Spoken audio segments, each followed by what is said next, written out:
What's up, you guys? Welcome to Fightful. It's Sean Ross Sapp. October 2nd, 2023. Your WWE Raw review after a crazy weekend. Wrestle Dream, NXT No Mercy. Lots of stuff going on. We got Denise Salcedo back. Denise, how are you? I'm back and I'm better than ever. Got an act for making things better. Denise, it's I've got a knack, not got an act. It's not act. It's knack this whole time. Why would it be I've got an act? I don't fucking know. Oh, oops. Why? Come on. Yeah, Denise is definitely back. All right. One whole month of F-bombs on the main feed, and Denise is back. Well, I'm sorry. 40 seconds. My whole life I've been singing that Eric Bischoff song exactly like that. And just like today, I find out that I've been singing it wrong. And so now my whole life has changed. I wish you would act like you've got some manners is what I wish. You know what, Sean? I don't care. Okay. You roll over to Greece where they're just showing titties on the beach and everything. And all of a sudden you just lose. I saw statue dongs. I mean, I was seeing everything. Oh, I got a picture. I can show you a picture. I'm good. Of the dongs, like the statue dongs. All set. There was one that I was like, damn, I need to go home now. Wait, excuse me? Excuse me? It'd been 10 days. Denise, wait, are you implying that the statue got you aroused? What are you saying, Denise? I'm done. I'm retiring. What's going on? What is going on here, Denise? Well, it was a very I was like, damn, hello there. Because they do the very refined guys carrying the world on his back. I even went and took a picture. Am I allowed to show the picture? Will YouTube Why not? Will YouTube What do we have to lose? Hold on, let me look for the picture. Get in your super chats, get in your humper chats like JW Pringle saying, Step Host, calm yourself. What are you doing, Step Host? I'm officially back now. I saw it on my last. Oh, here it is. Here's the picture. Bring it on. You see it? Dude's really strong and carrying the world on his shoulders. It's pretty impressive. Okay. Why are you making that face? I don't know what to say now. WWE Monday Night Raw took place tonight. Before the show, FightfulSelect.com confirmed that Becky Lynch wouldn't be there. I'm going to give you the quick Fightful Select plug, guys. We now offer annual memberships at FightfulSelect.com. And until Tuesday morning, I've decided to leave it open until noon Eastern Tuesday. You can sign up annually and only pay $51 a year. That is almost 2 months off. It will go back to about 1 month off after Tuesday at noon. We also broke the news that Sami Callihan would be a free agent. We talked to him. That news is already up on Fightful Select, but we also have an interview going up on Tuesday. And also on Tuesday, there were some incorrect reports about what was supposed to happen with the North American title. I've got the creative plans that were supposed to occur then, Raw producers, all that good stuff. KW says Step Host goes on vacation and gets her groove back. Wow. No comment. I can't speak now so without appealing. my publicist. I don't even got one, but I'm still saying it. So I need someone to fact check me. No, not fact check me. Who's somebody that would just come out and be like, no, don't say this, like a lawyer or something? Me. Okay, me, literally me. Fine. I'm going to hire you.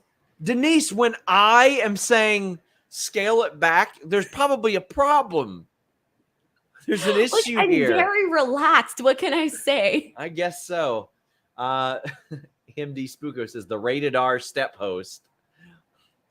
It's funny because I was thinking about how, since we're not on the subject of Edge, but Edge has been on the minds of everybody since his debut. Yeah. But I was remembering when he had his clearly the Rated R Superstar stuff. And I was a big fan of Edge during that time. And I remember getting a Rated R Superstar t-shirt, but I'm thinking about it and I'm like, why was I allowed to wear a Rated R Superstar t-shirt in like high school? Oh my God. I'm promoting the fact that you're showing statue dongs on the show. Showing statue dongs on air. There we go. Yeah, but people already missed it. So if somebody comes back, it's false advertisement. Good point. I did show men cutting their balls off. That was art, though. That's actual worse. Art. That's the worst. That's worse. I showed something that could make people feel good emotions. You showed something that makes people feel terrible emotions. Happiness, hilarity isn't great. Those are great emotions. Some artist guy chopping off his balls is painful to see. Some artist guy? Who's to say it was an artist guy? You think the artist rendered himself chopping off his own dick and balls? Might have. I don't know. Anyway, this is a wrestling review. Dante says, finally got some Jarritos. The fruit punch was fantastic. Great rec from Denise. I remember when we first talked about that on the air, and somebody sent me like 5 cases of it. Like it was a problem how much of it that I had, because I was never going to drink that much. But and it's Jarritos. You're still saying it wrong. That's why I rolled my eyes, because we're literally like 3 years in and you still can't say it right. Zeno Hour says, hey, Sean, Naked Attraction is on Max. I know. I'm trying to get Denise to watch it. Do I have to VPN or just on normal Max? Normal Max. It's on normal Max. But they're going to show everything? They do show everything. It's this version. Denise, it's HBO. Don't you ever watch Euphoria? Like, I told you I stopped watching Euphoria because of that. What? I told you. I said that. I said I stopped watching Euphoria because I didn't want to see those things in my screen. What things? What things? Dongs. I didn't want to see them. Those were ugly. Pro Wrestling Podcast says, a whole new meaning to ding dong hello. Eric says, in his statement, Edge said WWE didn't have much for him to do. If true, how could WWE, who clearly lacks main eventers, actually feel that they don't have much for Edge? Feuds with Cody, Drew, Gunther, KO, Sammy, plus one more championship reign. I don't get it. It was beyond the fact that they didn't have much for him to do. And it's like, well, they weren't going to put him in situations where those things felt fresh necessarily. Like they weren't going to put him in a feud with Ciampa or Gargano, which is unusual, or Gunther or anything like that. I feel like truly this is the best move. I think Jade Cargill going to WWE and Edge heading over to AEW are the best moves. By the way, FightfulSelect.com broke that Edge was likely headed to AEW in August, even before his last match. We also broke the news of Jade Cargill leaving AEW for WWE, so please subscribe. But these are moves that I think are beneficial. One person gets, or one group gets, an established veteran with a lot of fresh matchups, but plenty of history. And AEW or WWE gets a televised star with room to grow. I think it makes a lot of sense. Not only that, I think the big win that WWE got specifically with Jade Cargill, because you already covered on what AEW gets with Edge, but with Jade and WWE, I think the big thing that they get with her is media. Somebody that's going to go on all of these TV shows, walk whatever red carpet needs to be walked on, and people that aren't even wrestling fans or whoever are going to turn and notice her. You know, they're going to definitely notice Jade Cargill, and she's going to represent the company in that sort of way. So I do think that WWE really got somebody that is going to be great when it comes to media appearances. Jonathan Corona says, Sean, who gets the Raw and NXT TV rights? I see ESPN. I mean, Disney, who knows? Sean, do you see Jade showing up on Fastlane? I don't see her showing up on Fastlane. I think she's going to get some reps in at the PC. When do you expect her to come out? That's a good question. That's a very good question. Do you think they'll wait until the Royal Rumble? Because it feels like forever from now, but it's not really. But it does kind of feel like it. It's like three and a half months. But I think we'll probably see her. They're going to see how she works internally. I think it's just my assumption. Luis says, forgot to say, but send in your super chats and humper chats to get your statements right on air. Also, leave us a thumbs up. But about the media rights thing, we know that SmackDown, I don't even think we've spoken to you since then, Denise. SmackDown is going to move to USA Network. It's going to stay on Fridays. That's a nice move. But FightfulSelect.com, best $5 a month, best $51 a year in the business, reported that one of the reasons why they've been putting Becky Lynch and Judgment Day on NXT is because they want to jack up those ratings and show potential suitors, hey, look what we can do anytime we want. We can get up to 800K just like those other guys that are about to get a big media deal. We can do that whenever we want. And I think it's working right now. NXT is a lot more newsworthy these days when you got Trick Williams showing up on this show, Tiffany Stratton showing up on Raw, Dragon Lee on both shows, Becky, Judgment Day. I think it's working out pretty well, Denise. All three shows are incredibly different. I feel Raw, SmackDown, and NXT all have a different, DNA to them, because especially when you're watching these shows consistently on every single week, it's one of those things where I feel like when we're covering Raw, right, you get your 3 hours, so you're clearly going to get a lot more than either shows, but you got, a core amount of main topics. I'm going to say maybe like anywhere from 6 to 8. On SmackDown, it's 4. I feel on NXT, there's times where I'm talking about the show and I got 12 different things to talk about. And I'm thinking, how did the hell did they pack this all in 2 hours? And that's one of the things that I do enjoy from NXT, is that they've taken a different approach to the way that they format the show and the way that we kind of get just a little bit of everything sprinkled in. So personally, it's one of my favorite things about NXT. But in terms of where we were at just even a year ago with NXT and where we are now, it feels like it's done like a whole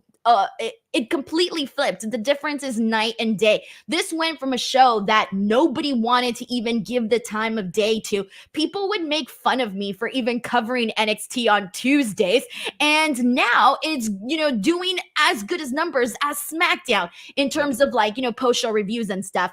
And that to me is very telling, because that just says that more people are interested in what's going on. And the huge reason for that is not that long ago, today, for example, not only are you getting talent on Raw appearing and wrestling, etc., but even just the fact that they mentioned what actually happened on NXT No Mercy. They wouldn't even do that before. Before, it was a thing where things would happen on NXT and you would never hear about it on Raw or SmackDown. And now they at least do things like that. It's little stuff like that that has really helped just make things a lot better for NXT on Tuesdays.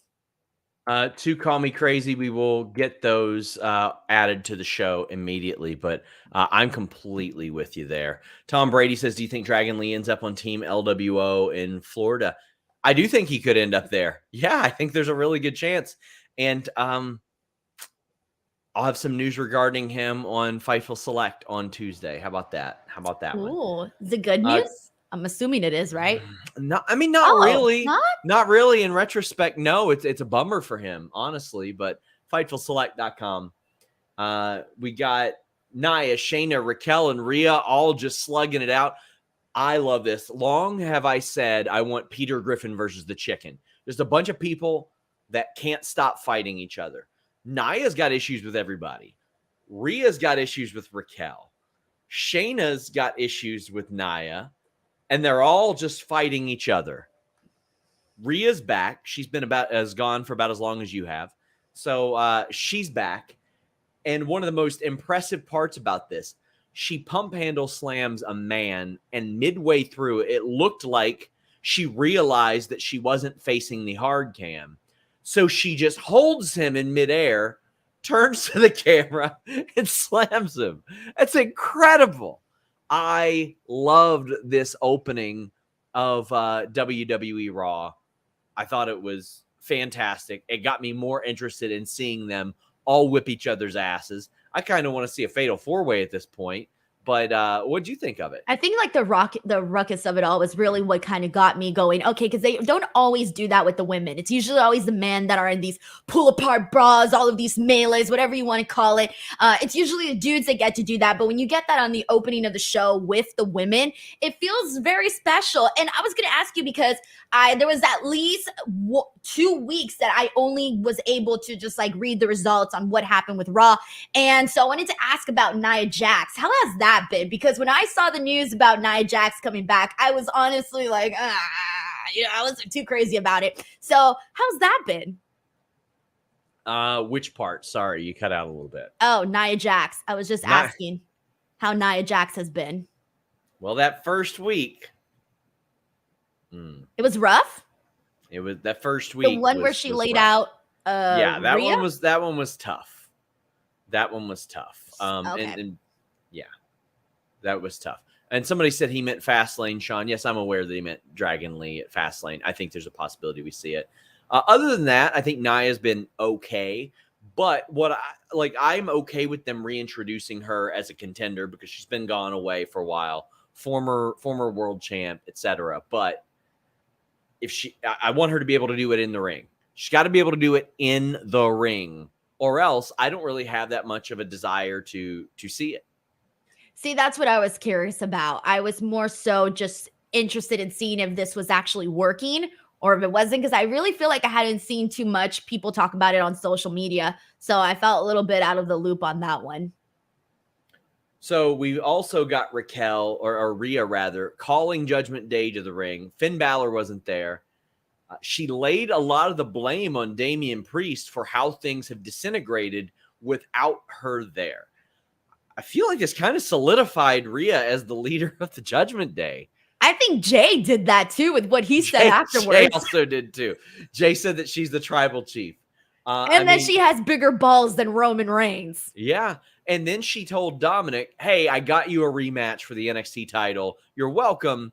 And if you don't come home with the title, don't bother coming home.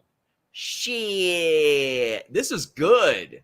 So I love this because when she got into Dominic's face and she was laying down the law, there was a fan that you can hear saying, he started chanting, she's gonna beat that, or no, she's gonna spank that ass. She's gonna spank that ass, something like that, in reference to Dominic, that's what Rhea was gonna do to Dominic. So I thought it was really funny that in the middle of that, there was like a tiny minuscule pause from Rhea Ripley, and that's when you hear the fan chant that. So it almost played in very nicely because she was getting scolded, man. At this point, I was starting to think that Rhea Ripley was Latina because she was ready to get freaking Dominic Mysterio with the chancla.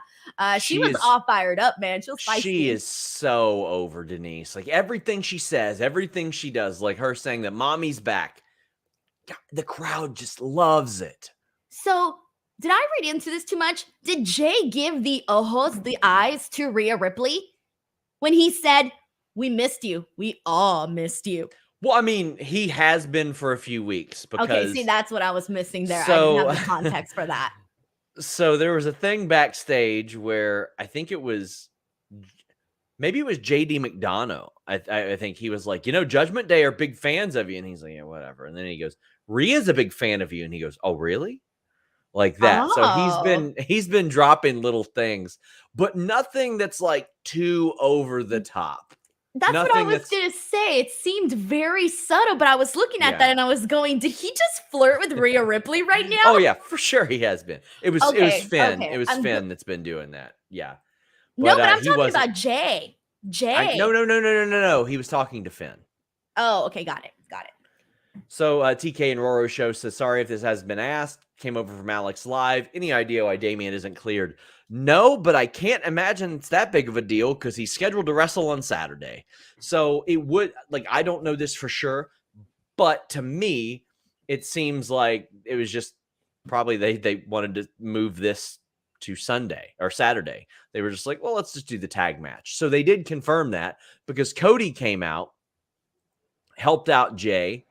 They're doing Cody and Jey Uso against Judgment Day on Saturday at Fastlane. Now, backstage, JD McDonough is trying to talk some sense into Damian Priest. He's like, listen, they don't like Jay. Like, Cody probably doesn't even trust Jay, but especially Sammy and KO don't like Jay. And not only that, they're going after the titles that they want back. This is what drives the wedge. I mean, I think this makes an awful lot of sense. And it's JD McDonough, sort of getting a little bit of favor within Judgment Day as well. It's him showing up and being like, hey, guys, I got some things to say. And then being like, yeah, not so bad, guy. Were you still doing this while I was gone? Or did you just wait to torture me until I came back? I was doing solo shows, so I wasn't messing around with that stuff. But oh, so what? You just treat the show with a lot more love and passion when it's just you? Yeah, absolutely. Rude. 100%. Yeah. Okay, well, thank you so much for bringing that back. What do you think of this tag title match? It's funny because when you kind of look at the overall card at Fastlane, it seems super random, even though it's not, right? Even though it's not, it still looks random. Like if you've been out of the loop and you come back in and you're like, oh, this person's teaming with that person. This is the match that we're getting. It feels a little bit like a random pay-per-view, but I'm so far digging what they're doing with this card. How do I explain this? I forgot that Fastlane was this weekend, to be honest. And so for me, I'm looking at this going, okay, well, now I have to figure out what's going on with this part of what I've been missing. So it's funny because there's certain storylines that I feel no matter what, you already know what the hell is happening. And then there's some where I really felt out of the loop. And this was definitely one of them that I felt like, okay, I need to see what the hell is going on with Jey Uso, what the hell is going on with Cody, what the hell is going on with the Judgment Day. So, it was that big piece for me that I felt completely out of. Pretty well, Cody, for some reason, brought him back. Nobody seems to really know why, and nobody trusts him. Nobody has forgotten what he did to them as a part of the bloodline. But has he been giving any sort of hints or? He's been trying to prove himself. He's been trying to, because, I mean, they suspected he was going to be in Judgment Day, and then Judgment Day wanted him. He made it pretty well clear he's not joining Judgment Day. He attacked them. But there have been little things that justify why Kevin Owens would not trust him. Sami Zayn, we know that he's all too willing to trust people. And Sami even told Kevin Owens, he's like, could you imagine if me and you held stuff against each other for our entire lives? Because look at what we've done to each other in the past. It's been, I think, a very good story. And it's something on FightfulSelect.com that we reported. They wanted to branch Jey out and make him a big star on his own. That was a major point of the bloodline. I think they're doing it pretty well. And Jay's going to be on SmackDown this Friday, says Cody. So Cody came back out there just to say that. Okay, I guess. I mean, I don't know what the hell. By the way, I don't know what the hell the brand split is, but yeah, sure. I was dying too because I feel like that's the thing now with Cody Rhodes. By the way, they keep doing that all the time, even before I left on vacation. It was Cody Rhodes comes out. He does the quick, I'm here. We sing the song. He says hello to the interviewer. He says something really quick, and then that's it. So I kind of thought it was a little funny that we're still doing that. Yeah, absolutely. That is what happened. We also had Trick Williams backstage who got circled, and Judgment Day trying to sort of impose their will, so to speak. I mean, 2 weeks ago, Trick Williams wasn't even factored into this title picture, much less being on Raw. And he had a memorable moment the other night, and now he's on Raw. So hell yeah for him. It's so wild when you think about how fast things have been moving for Trick Williams, because he was literally in a situation where, yeah, he was on the show, but what was he? He was the sidekick of Carmelo Hayes, and Carmelo Hayes was the one underneath the spotlight. And then they have this whole little exchange where it's very, their breakup was very, it was non-confrontational, right? It was cool. It was relaxed. He just said, I'm going to back away. I want to go do my own thing. I don't want to be your sidekick anymore. And I thought that was a cool way for them to do it, to do the breakup in a way where not one of them had to turn on the other. So then when you think of where they were at there, and truthfully, when they broke up, I really wasn't sure what I was expecting from Trick Williams. I was afraid he was just going to be left floating around, maybe forgotten about for a couple of weeks, but it's completely been the opposite. And I think he's really started to prove himself even more so in ring, because you weren't really seeing him do too many, matches on NXT, only sporadic ones. And so now we've been seeing that a lot more. He was always talking, but now he's talking even more. So that was good too. Yep. I'm happy for him. We got some more super chats, more Humper chats. Apex says, did they drop the SmackDown transfer pick story? You best believe I'm going to be asking about this nonstop until I get an answer about it, because they can't just drop that. You can't just say that and then not do it. Call Me Crazy says, been meaning to write SRS for a while, but today's my birthday. Happy birthday. Says, did you know that Dom is the only star in history to main event Raw, NXT, and SmackDown in the same week? Wow. That was a couple weeks. That was like 2 months ago, right? Yeah, but I mean, that's still, my God, that's impressive. That is also, incredibly happy birthday impressive. to Call Me Crazy. She's great. Says also WWE doing with Jey what AEW should have done with Punk when he came back. You know what? I kind of agree. Instead of making it like, oh, it's CM Punk, they should have at least been like, there are some people that kind of don't like this guy. Oh no, I don't think it would have worked in that situation. Oh, you got to play it up. Of course, but you know. William Rab said, any updates on Darby and Mark Davis post pay-per-view? No, we're still waiting on those. Darby wasn't a sling, but he was in an incredible mood. Like, I know a lot of people look at Darby and they think he's like this brooding guy. He's just a really nice, happy guy when I've interviewed him. And last night, he was especially happy working with Edge. I think my favorite thing from that scrum was him saying that Edge went up to him and was like, don't worry, I'm not one of those old timers that's like, back in my day. And Darby goes, back in your day, you were doing spears through flaming tables. I think I would have liked back in your day. And Edge was like, yeah, you probably would have. So I thought that was really good. A very long scrum, but a good one. They're all long, Sean, all of them. I know. I'm glad I don't do them anymore. RS says, who got the better of this deal, WWE and Jade or AEW and Edge? I mean, that's a TBD. Like, listen, I'm not saying that Jade's just going to decide to not wrestle, but either one of these two people could just wake up tomorrow and say, you know what, on second thought, I'm not going to ever wrestle again. Like, that could always happen. As things stand right now, I think immediately AEW gets the benefit because you know exactly what you're getting with Edge. You know exactly what you're getting with Adam Copeland. You're getting a top of the card guy who 25 years worth of fans know. With Jade Cargill, you have a pretty good idea of what you can have. And you have all the pieces around her to make sure that she gets there. So initially, I'm going to say Edge and AEW, but 2-3 years down the line, there's a really good chance I'm saying it's Jade Cargill. Right. I was thinking about that earlier today because I kind of was going back and forth because I was looking at it as, first, this was the way that I was looking at it. I was looking at it as Jade Cargill. Again, you said the potential. That's the real big thing, the potential of what she can be. But everybody, like, you know, she's still not, you know, perfect in the ring, right? We know that the in-ring could definitely improve. But I still feel regardless, though, because of her presence, because of the star, because of the stuff that I mentioned with the media and everything that she could do, that's why it's big for her and for WWE on that end. But then again, when you think of AEW and Edge, it's a totally different thing. Like, of course, he's not. I saw a lot of people saying, there were some people that were upset, and some of the things that the people that were upset were saying was the age thing, saying, oh, look at AEW bringing in a 50-year-old guy instead of a young wrestler or whatever. You know how it is on comments and things that people say. And so I was seeing people say that, but the way that I see it, and I think a lot of people see it, and you just said it right now, which is just the freshness of matches and things that you can do. And I do hope that we get a better...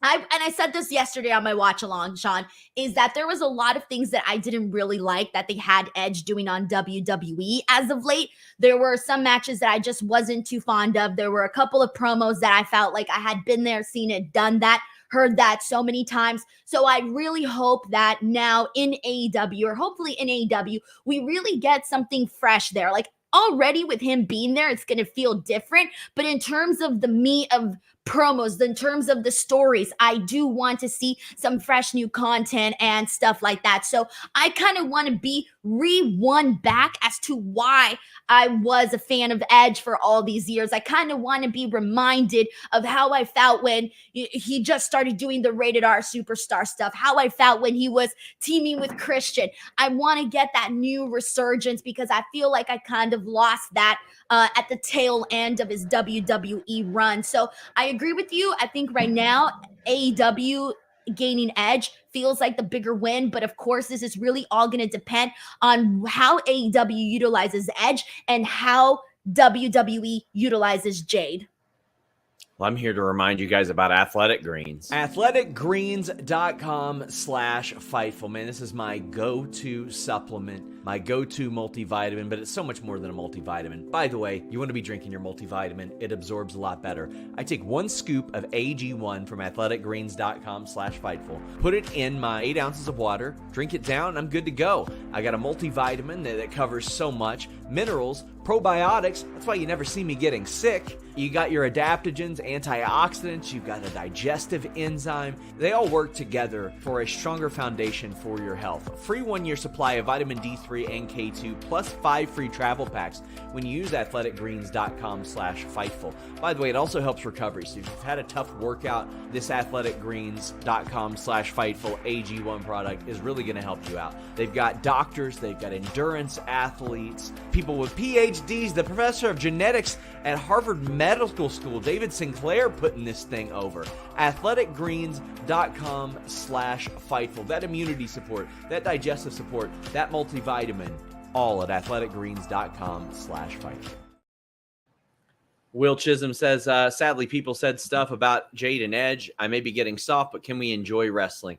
Yeah, I mean, the weirdos that are getting tribalistic over that are just that. They're weirdos. Tune them out as best you can. I thought it was nice that Edge put out that statement and he mentioned the tribalism stuff. And point blank, at the end of the day, if people are still being tribalistic about things, they're just going to stay that way. I don't know how to explain it. The wrestlers that those people like and are being tribalistic over think that is so goddamn geeky. They think it is so nerdy. They don't like it. Of course. It's weird. Call Me says, that pop for LA Knight reminded me of Stone Cold during the Invasion brawl. This is talking about last Friday. This is how he gets to Roman Reigns. WWE's in a tough spot. Rock, Cody, LA Knight. Who does WWE pull the trigger on for Mania? They're not going to pull the trigger on LA Knight. He is not going to beat Roman Reigns. It isn't going to be him. I would be very shocked. But I do think that they should put him in a world title match for sure. Do Jay and Cody win the titles, says Sean Gardner before he asks, are you going to read my super chat? We read it whenever we get to it, my friend.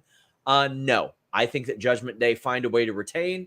I actually think Cody should take the pin because that gives you a reason to not have him in the title picture for a little bit if he's eating a pin in this tag match.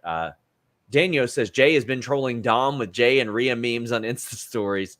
There's a great fan-made image of Rhea hugging Jay. Yeah, he's been having his fun with it. He's been doing a lot of that. Fun.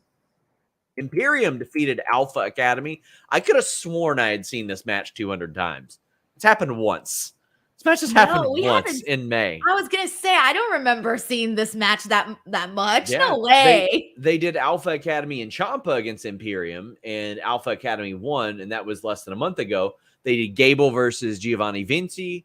I'm sure they did Kaiser and Gable as well. Yeah, they did Kaiser and Gable, and then they did this match in May. So that's probably why it feels like that, because we've seen every combo of it. But Imperium getting the win, I feel like it's important because they've got to get wins. I say this every time that they do get a win. I'm like, well, they have to. That way they have some threatening aspect of being those people before you get to Gunther or along the route of the tag titles. Dude, I love this, man. I don't care if we did. I want to see this match 2,000 times because obviously I love all the people involved in this, but I primarily want to shout out Otis during this because he just freaking went in there. The dude's already entertaining as it is, but I kind of felt like there were certain moments during this match where he was just hitting things with extra layer of intensity. I forgot who it was. I think it might have been Kaiser that he got with this clothesline that I really enjoyed seeing. It just, when things look like, it just didn't look like any ordinary clothesline. It looked a little bit extra harder. And so that for me was definitely something that won me over.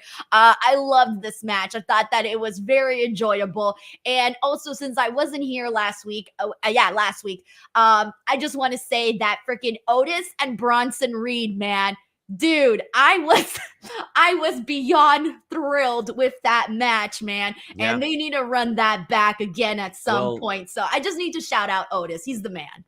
Well, let's go ahead and carry that right into Bronson Reed defeating Cedric Alexander. I mean, Cedric hadn't been on Raw since June. He had some good spots in this match. Like, you watch it and you're like, oh yeah, he's really good. But this was a purpose match for Bronson Reed. That's what it was. It was Bronson Reed taking some offense, hitting the tsunami, getting the win. And every time I see the tsunami hit, I'm like, they just probably should have never beat this guy. They probably should have never beat him. He's so good. The finish is so good. Otis losing to him did no harm to Otis at all, but it helped Bronson Reed an awful lot. So here's my question, since I know you watch Main Event. Has Cedric been on those shows? He has been here and there. Like, a few people are like super consistent on there, but like he was on there a month ago before Shelton got released. Okay, because I'm gonna be honest, I thought he looked very rusty today. So okay, that would make sense, because as I think about it, he hadn't been on there since like Mania weekend, or Mania week, because he wrestled Rick Boogs way back. Other than that, he's popped up on occasional like live events and stuff, but he has not been a guy that is like every single week is on Main Event. He showed up and wrestled like a 9-minute match against the Viking Raiders a month ago, and they barely have him on there. Yeah, I hate to say this, but you could tell. During this match, there were a lot of moments that I just thought looked really sloppy. And it kind of, to me, instead of making it look like a dominant victory for Bronson Reed, it just looked like, okay, he's beating this guy that I feel like you would forget all of the other things that Cedric Alexander has done in the company. Because, yeah, I did kind of feel like this one was just, it was a rusty performance. They did not play up a lot of the stuff they could have played up. You know, former champion, member of the Hurt Business, etc. They were just like, yeah, here he is. Yeah, if you're a new viewer, I don't think you got much out of that. Apex Caliber says, I think Dom ends up winning the U.S. title off Ray. I do think that Dom ends up beating Ray at some point. I mean, they hit the jackpot with Dominic Mysterio. I mean, every time he gets the mic, they do the same thing. Xavier Woods defeated Ivar. Did you get to see the Kofi Kingston Ivar match that happened? I'm trying to remember. No, I don't think so. I don't go really out of your way. No. Go back and watch Kofi Kingston versus Ivar. So that was when you were out. It was supposed to be New Day versus Viking Raiders. Unfortunately, as we have learned, Eric is out for what Wade Barrett says is the foreseeable future. And they were supposed to have a 2 out of 3 falls tag team match on Raw. And they didn't just scrap the match. They were just like, how about we give Ivar and Kofi 15 minutes? And it was one of the best matches on Raw all year long. It kicked an insane amount of ass. It was just unbelievably good. I heard great things from people backstage in WWE. I'm still working on a report on that for Select. And Ivar gets 50-50 a little bit by getting beaten by Xavier here. But I didn't mind the booking of this match because of how good that Kofi match was. And I'm sincerely here like, well, where's this going? Because it's Ivar feuding with both of these guys right now. Valhalla isn't even there. Like, she's sitting at home with Eric right now. And since a couple of weeks ago, they've just been like, hey, Ivar, do that great moonsault that you started to do again. And it looks amazing, just like the tsunami looks. So I didn't mind the booking of this. It was a little short for my liking after seeing that Kofi match. But had you seen him bust out that moonsault in a while? No, I don't even remember. No. So because he started doing that when you were gone. Even just like the fan reaction during this match, I felt like something different was in the air. So now that you mentioned all of this, it kind of adds to that. But okay, so what happened to Eric? He sustained an injury. I'm working to find out a little bit more. But Valhalla was not out there tonight either, and they just have had Ivar going solo against New Day. And because he's so big and imposing, he can somehow pull it off to make it look like he's this big bully against 2 guys. That's not easy to do. Okay.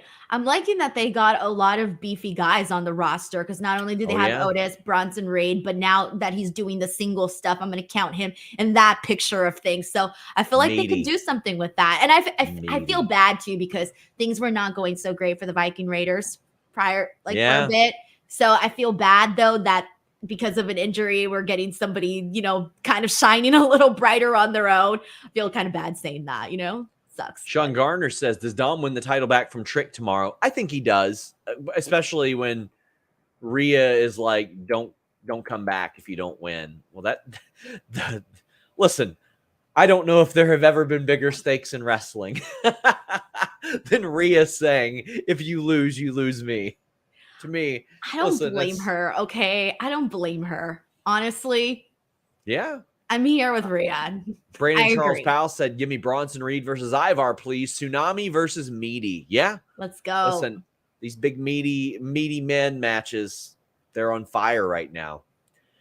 Unfortunately, Fightful Select reported this evening that Becky Lynch was sidelined with a laceration. She's backstage at one point and sees Indy eyeing her belt, invites Indy to NXT, but also has a little back and forth with Tegan. Natalya also shows up, and she's like, you know what, Tegan, got a lot of respect for you. I know Denise wasn't filled in. Tegan was supposed to face Becky a couple weeks ago. They legitimately changed it to Natalya. But then, after we had reported it on Fightful Select, Becky dropped a line on Raw, and she's like, I saw you at the curtain waiting to come out. Why didn't you? And Tegan goes, I was just being respectful to the veteran. Becky's like, nah, forget that shit. Don't ever do that again. Never do that. So then Tegan earns an NXT title match. Unfortunately, they had to cancel it because, as Fightful Select reported, Becky had 11 stitches in her arm. Chelsea Green shows up.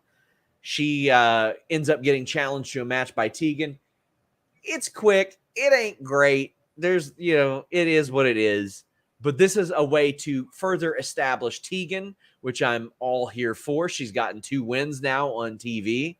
I know that I have just informed you of the entire Tegan Knox push. Thank you. I appreciate it. Thank you for the cliff notes. What were your thoughts with all that into consideration? Well, I mean, honestly, there wasn't anything to talk about previously with Tegan Knox. Like, there was nothing going on. Yeah. So now there's something going on. Thumbs up. I'm happy for her. So I guess we'll see where this continues on for her. And I'm glad, because at the end of the day, what do we want? We want more faces in the women's division. More fresh faces in the women's division. There are so many girls that I feel got called up to the main roster within the last, 2 years or whatever, that you didn't even see anything with. I mean, look at how long it took them to do something with Shotzi. She was there forever, and she only recently got a storyline. And I feel like that was the case for quite a few people. Indy Hartwell, you just mentioned that she's being invited to NXT. She just came from NXT. There have been women that are on this roster that have messaged me and said, dude, do you know if I'm a face or a heel? Because they don't know their direction.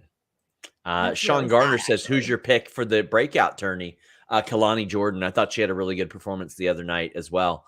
One thing that I do want to mention, Becky Lynch very clearly wants to establish new talent. Like, it is very important to her. She pushed backstage for the Tegan Knox opportunity. She is helping make Tiffany Stratton, whether or not she's beating her or not, she is helping make Tiffany Stratton. And look at that, Indy Hartwell. She's doing segments with her as well. I think she's doing really, really great with this. I just want to take a second and say that that's incredible, because there are so many times where if you are in any sort of walk of life, right, Sean, when it comes to whether you are an athlete or, a performer, an actor, or whatever your job is, there's always a person that's atop that doesn't want to help the people down at the bottom because they're afraid or insecure of losing their spot. And I think it's very refreshing to see Becky Lynch help those women, help somebody like a Tiffany Stratton, which is, a big, big example, because she's coming in here, she's busting her ass, but you know what? It's that feud with Becky Lynch that really moved her to that next step, to that next, that next spot where today, when I think it was today or maybe yesterday or whatever day, Tiffany Stratton tweeted that she felt that Becky Lynch, she mentioned something about how, she wants to be on a WrestleMania main event. And when she said that, I felt like, because of the performance that she had with Becky Lynch, where I can buy that. I can say, you know what? Yes, in a couple of years, I can definitely see Tiffany Stratton in a match like that, in a position like that, And that is all because of the beginnings that she's had right now with Becky Lynch. I agree. KE775 says, do you think they do Becky versus Indy on NXT or Raw, since it appears Indy's heading there tomorrow? I think they will probably set it up for Raw in the future. Do you see Tiffany staying in NXT, or do you think she goes to Raw or SmackDown? NXT for now, but she is going to be a hit on Raw. She is going to be a hit on Raw or SmackDown, without a doubt. And they don't have to rush her out of NXT. There's still a lot of girls for her to work with. There's still so many girls she hasn't even stepped into the ring with. Drew McIntyre goes to Adam Pearce and says, Miz TV, that doesn't work for me, brother. Not doing it. Still, Miz and he go back and forth. This didn't do it for me. Miz was like, this is a 43-year-old man doing like 9-year-old bits. I'm sorry, but I laughed when he did the barfing thing. I thought the barfing thing was funny. I'm sorry, but I thought the same thing. I thought that's a 9-year-old's thing. That's like if you don't want to lend your little cousin your phone to play with and your little cousin goes, eh. That was literally the Miz. I did laugh at that part. I'm sorry. They had an impromptu match. Drew McIntyre won. I'm liking the isn't he a good guy Drew McIntyre. And I like that when Adam Pearce was kind of guilting him about not helping all these people, because the story, for if you haven't seen, Denise, baby faces have been getting beaten up and Drew's just been like, not my business. See you later. And what he said to Adam Pearce was, they didn't help Drew McIntyre when he was getting his ass whipped by the Bloodline. So why should I help them? He's not wrong. He's right. He's completely right. And he also mentioned, Will says, Drew saying Cody is in the Codyverse popped me. Drew is very aware of online stuff. How could he not be? He does all the media in the entire world. He did like some country music thing the other night that my friend Andrea promoted. Yeah. That's amazing. So Drew over the Miz. This felt like a let's progress this story a little more thing. That's what the Miz is there for right now. Tiny balls. That's all I got from this. That's every Miz segment ever now. Drew effectively, as Apex Caliber said, turned tweener tonight. I like it though. I like it. But I agree with him though. And a lot of what he was saying, I agree. So right now I'm feeling this. And I think that Drew McIntyre needed this because Drew McIntyre is always the guy that you can count on to be in big matches because people are going to care about him. But you want something a little bit different, right? You don't want the same personality over and over again, but I like this. I got to put over Michael Cole. Michael Cole is the single most important person to make sense of the Shinsuke Nakamura, Seth Rollins story. Because it has never made sense that, one, Nakamura didn't just immediately take the title shot and beat up and already hurt Seth Rollins. That Seth Rollins so desperately wanted to get that rematch for a guy he already beat. Michael Cole, by the way, who had mentioned he's only missed 2 shows in 20-something years. That's 26 incredible. 26 years. What a workhorse that guy is. But during the middle of all this stuff, he's like, Seth, what are you doing? Why are you like, you're the champ, not him. Why are you acting like this? Like, what's going on, bro? You okay? Because none of it is rational. None of this has been rational from Seth Rollins from a character standpoint. So it makes sense from somebody who has seen it all. Michael Cole has seen it all. The Attitude Era, the Ruthless Aggression Era, Nexus tearing apart a damn ring, like everything. He's seen it all to be like, bro, you good? And Seth being like, yeah, I'm not crazy. You're crazy. Ha ha ha. And Michael Cole's like, this ain't you. I know you. I've covered your career for the last 12 years, 11 years, however the hell many years. I think that Michael Cole did an incredible job here. And I thought Seth did an incredible job. Nakamura's thing was great too. This was, to me, the best thing from this feud. And then Nakamura lays him out and counts the 10. I primarily love Seth Rollins' promo during this because he got so deep about the love of pro wrestling. And that's when he brought up the Michael Cole fact. And I'm going, and it was one of those things where I almost forgot what what we were like. I forgot about Shinsuke Nakamura during this. I got so swept away by what Seth was saying about his love of pro wrestling and why they do it and this and that. That was really the thing that kind of got me going, okay. I thought that was incredible. Michael Cole is one of those people who we hear his voice so much, and he's a part of so many storylines based on being the soundtrack of that. But when they use him as a character in a story like this, and it's in a serious capacity, it carries an awful lot of weight because, for example, I always mention, okay, well, you've got to maximize your minutes.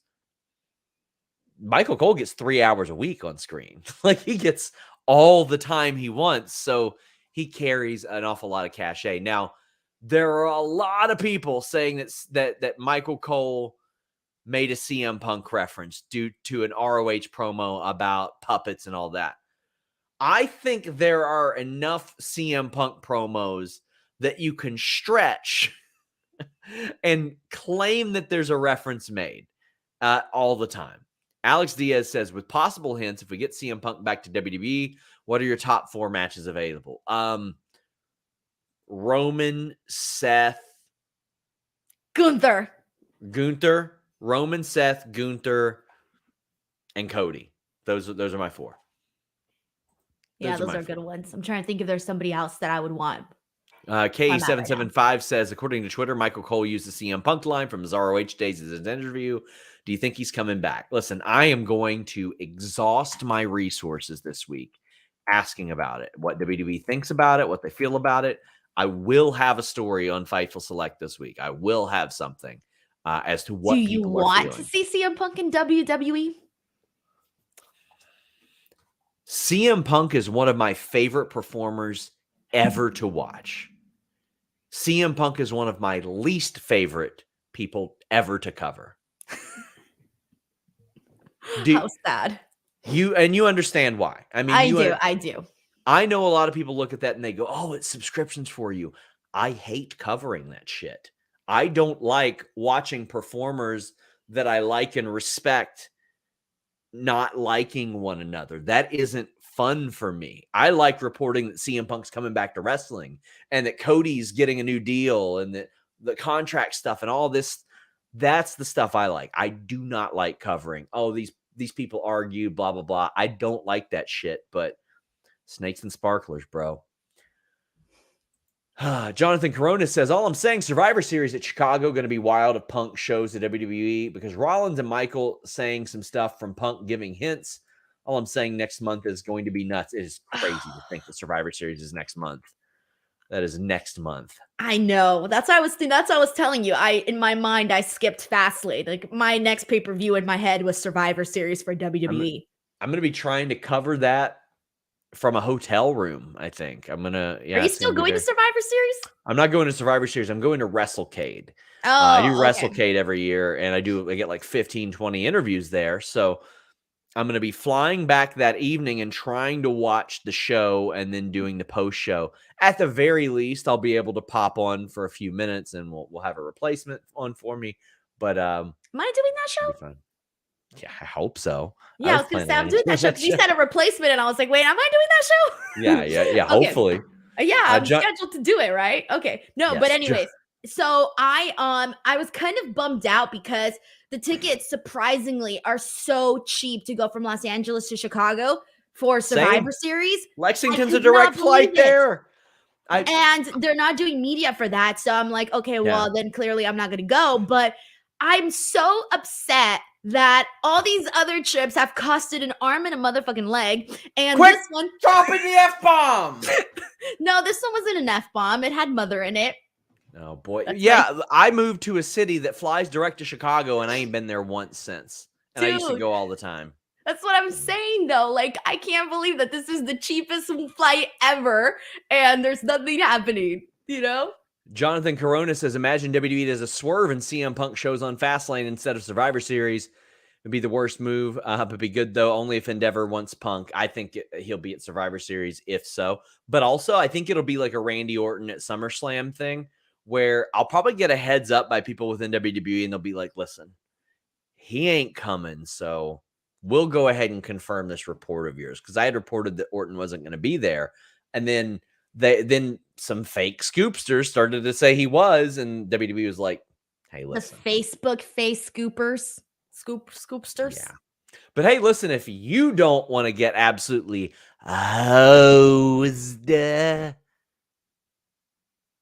on flight prices, check out NordVPN. It helps avoid price discrimination. I'm traveling a lot, and when you travel, you got to protect your data. You got to protect your privacy online. NordVPN.com/Fightful allows me to do that, allows me to browse safely and securely. When you go to an airport, when you go to an arena, a restaurant, a hotel, you're usually connecting to that unsecured Wi-Fi, which leaves you susceptible to having your data stolen, any number of things taken from your private connection, or what should be your private connection. NordVPN.com/Fightful makes it a private connection with the fastest VPN in the world, a 30-day money-back guarantee, and a ton of other features in addition to that peace of mind that you get when you can browse safely and securely. And I'm talking all your devices: Surface Pro, laptop, desktop, PC, smart TV, router, phone, whatever you're taking with you. NordVPN.com/Fightful will add extra layers of security to your digital life. You can get a password manager, a file encryption tool. Be safe, be smart. NordVPN.com/Fightful. I just want to say to SAS, we do see your monster super chat, saving it for the end of the show so it gets the appropriate time. But go ahead and get your super chats, get your humper chats in. It's time to talk about the main event and the segment that led up to it. Contract signing, Gunther and Tommaso Ciampa. I thought this was wonderful, Denise, because everything Gunther does makes that title seem more important. And I love that he was offended that Ciampa showed up to their contract signing wearing a cutoff t-shirt. He's like, that's the respect you're showing this title, especially the one that I've helped build. I loved it. And Ciampa was like, listen, my family's going to be here next week. Next week on Raw, I'm going to beat you for this title. Gunther's like, you know what? I don't think you got it in you. I don't think you've got the discipline. Ciampa mentions that Gunther's been given a lot of opportunities. He's had to scratch and claw for them. And you know what? He wants to take one. He thinks that they can move around a few words and make the fight happen tonight. And what I love about this, Denise, why on earth would Gunther say no? Gunther's not afraid of anybody. He's not scared of anything. He's like, yeah, sure, I'll go ahead and get it done. And they set it up. I thought this contract signing kicked ass for the Intercontinental title, not a world title. So it added a lot more importance to an already important thing. And it invested this particular audience that was already there at the show in the main event. I thought they knocked it out of the park with this. And so you mentioned the part about how they ended up doing this match here today, because in normal situations, right? Usually whenever someone says, oh, well, let's do the match today, what does the heel normally do? The heel normally comes up with an excuse, right? Shit, Denise, even Nakamura got offered a world title match and was like, nah, I'm good. Off a loss. That's what I was saying. So when Gunther was saying yes, I almost thought, wait for it. Don't get excited, Denise. They're just teasing you right now. It's not really going to happen. And I didn't actually believe it until Adam Pearce said that it was going to happen. And I'm going, oh, they really are doing it today. I was expecting some sort of swerve because that's what we're used to. But Gunther, like you said, is a different kind of a champion. So I was very happy that they did this match. God, okay, so couple months ago, I don't even remember when, but we were sitting here talking about Tommaso Ciampa. I kept saying all of the things I wanted for Ciampa and what I wanted to see happen for him and what vision and version of him I wanted to see on the show. And we just weren't getting it. I was so irritated.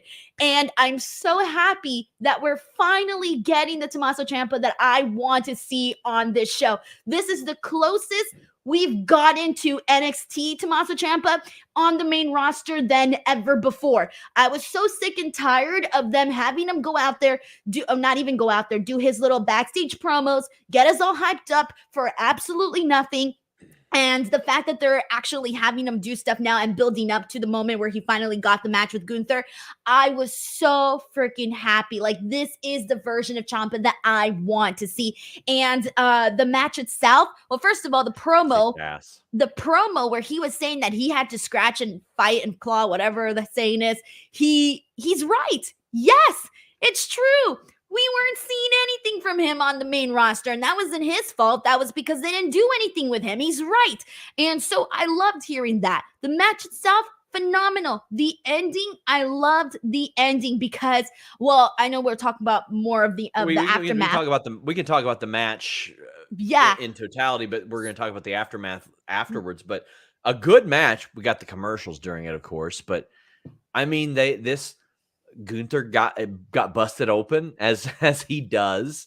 The Intercontinental title felt important, but what I liked about this is Gunther's doing this on his own. He don't need Imperium to help him during the match. Like, he can get this done, and to me, that makes a champion even better when Gunther can do that. Like, just incredible work with these guys. The power bombs at the end. Ciampa essentially just pretty much passing out, right? Like, he just passed out because he didn't actually tap or anything like that. He just literally passed out. So that was cool to see. And then the second that I saw the beatdown, I'm going, yes, we're continuing this feud. Which, as I was already expecting. Will says, I want Gunther something to be making kids cry. Oh, I want his gimmick to be making kids cry when he beats their dad. Man, that's very Christianish of him. Honestly, I kind of like it. But then it happened.